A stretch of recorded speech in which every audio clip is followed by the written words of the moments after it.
Massachusetts Senator Elizabeth Warren is just over a year into her first term, and she's made helping the middle class one of her biggest priorities.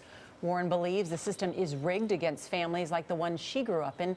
In her new memoir, it describes how that shaped the person she is today. It's called A Fighting Chance. Senator Warren, good morning. Good to see you. Good morning. Good to be here. Welcome. First, I want to ask you because you represent the state of Massachusetts. We were all watching Boston yesterday. I was there. You were at the finish line. That's right. That's right. It was a great family celebration. You know, that's what the marathon is.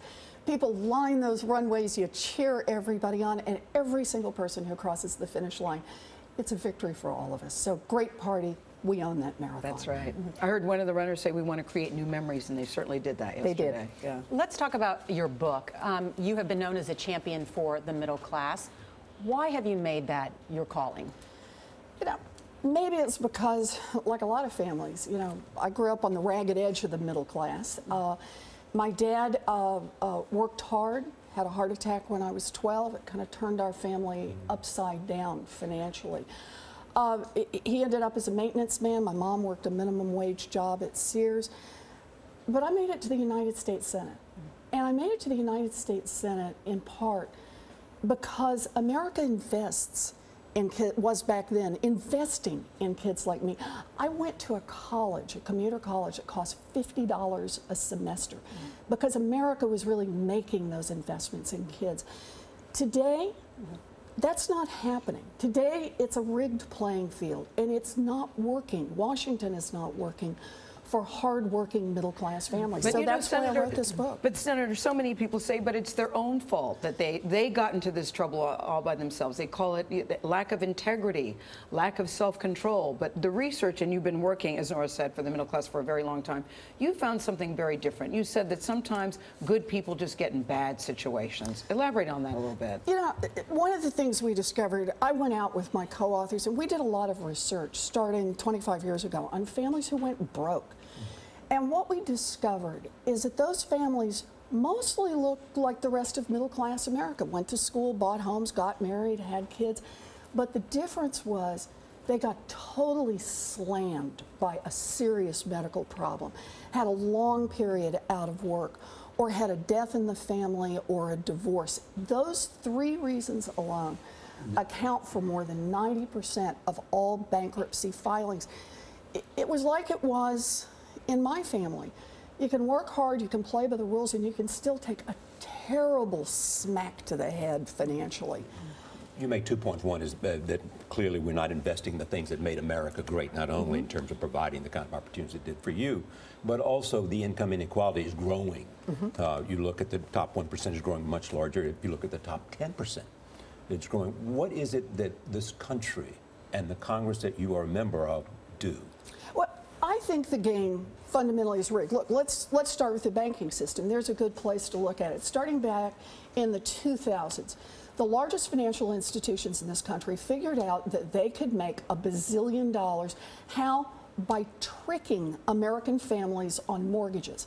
Then they packaged up those mortgages and they sold them into the economy like boxes full of grenades with the pins already pulled out. Now, did Dodd-Frank take care of that or not? Well, so watch what happened. We bailed them out. We got some financial reforms in place, but look where we are today. Those CEOs of the largest financial institutions still strut around Washington. Those big banks still push back on the regulators and block real change. Today, those large financial institutions are 38% bigger than they were when we bailed them out. In order for and that they not to break be, the law and nobody goes to jail. That's not a level playing field. That's not a fair system. They get richer, everybody else. So falls more regulations behind. or tax reform is the answer? Yes and yes. I mean, the real... And the tax reform should be... we should stitch up the loopholes in the tax system, but that's really the key. It's that right now Washington works for those who can hire an army of lobbyists and an army of lawyers. It doesn't work for regular families. And if we don't make that fundamental change, we're just going to live in a world where the rich keep getting richer, the powerful keep getting more powerful, and everybody else falls behind. Senator, isn't your own party duplicitous in this? Look, I have made no secret about calling out anyone that I thought there was a problem on. During the bank bailout, I went just as hard after the Democrats and the Republicans in terms of how they were administering the bailout of the financial institutions. And you don't mind By the way, I should say that's in the book and just in to say, detail. you wanted to fix this by being the head of the Consumer Protection Agency, and President Barack Obama said no to you. You know, the way I always want to remember this is this little consumer agency. I had an idea for an agency that would help level the playing field, make sure that families didn't get cheated on credit cards and on mortgages. And so I wanted to get this agency in, and I want to be clear on this. That agency never would have become law if Barack Obama had not been in the White House fighting for it. I was disappointed I didn't get to run it, but look how things worked out. Look how things worked out. It turned out pretty well. I love So in your you book. thank Barack Obama for not appointing you because it enabled you to have a political future. You know, but look, it was never about a political future for me. What it was really about is about fighting for the things I believe in. And you Like still continue to do that. You say in the book 3 things you never thought you'd be: a blonde, meeting a president, and a United States senator. Yep. And even when you were drafted to run, you said, I don't really want this job. I'm sick of politics.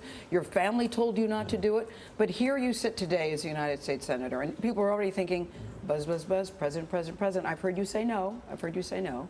Why, but you've said no to many things. Why would you not even consider this with the passion that you have? I'm not running for president. We have to make changes right now. This is not about years from now and putting things off. We have got to focus right now on what's happening in the United States Congress. I just want to ask one question because people raise this about you. They say, you constantly say you're not running for president. Does that mean you will not run for president in 2016? You know, you can ask this a whole lot of different ways, but the key is I'm not running for president. I'm out here working on the issues we need to work on right now, and I got to say them. We need to refinance the student loan debt that's outstanding. We need to raise the minimum wage. We need to secure Social Security, and we need to hold those big financial institutions accountable. And we need not to put that off. We need to work on it right now. Like I talk about in the book, I got a fighting chance. We got to make sure our kids have a fighting chance. You've had the final word. We have to say your children must be proud, from your son who said, Mom, you're not funny, to a daughter that said, you know, you're kind of boring. They can no longer say that about you. Senator Warren, we thank you for being our first live interview with this book. We were delighted to have you here. Thank you. The name of the book, again, is called A Fighting Chance. It goes on sale today.